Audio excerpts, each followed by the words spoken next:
In this video, I'm going to be showing you two different ways to test the coolant inside your cooling system.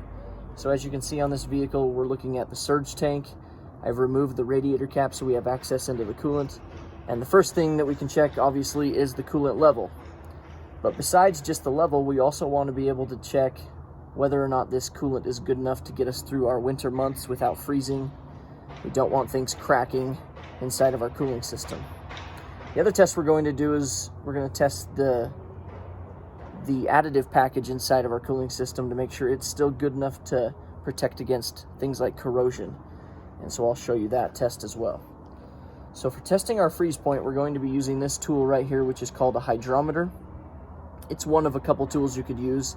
Refractometers are really popular as well, but this happens to be the tool we're using in our shop right now. So what you do is you squeeze this bulb, dip the hose down into the coolant, and you're going to suck the fluid up to this fluid level line right here by releasing the bulb. And you'll see that there's a little needle that starts to float, and that needle will point to the temperature that this coolant is good to.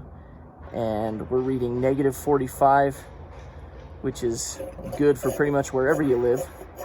If you were to get a reading that was not sufficient for the winter months that are coming, then that would prove to you that you need to get a coolant flush. So I recommend getting this test done at least once a year before winter hits. Now, the second test we're going to do is going to use our multimeter, and we're going to be testing for electrolysis.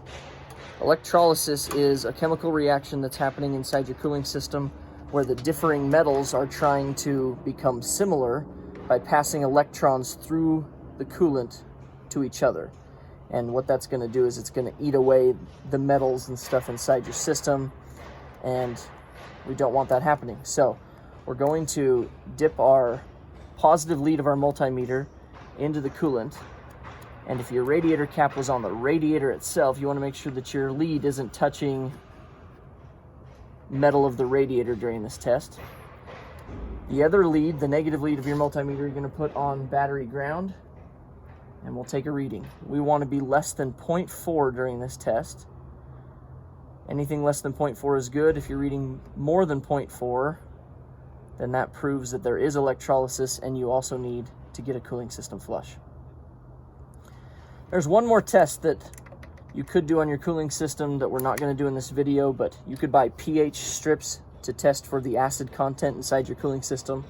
And if you failed that test, that's just another indicator that you need a cooling system flush. Okay, that's it for this video.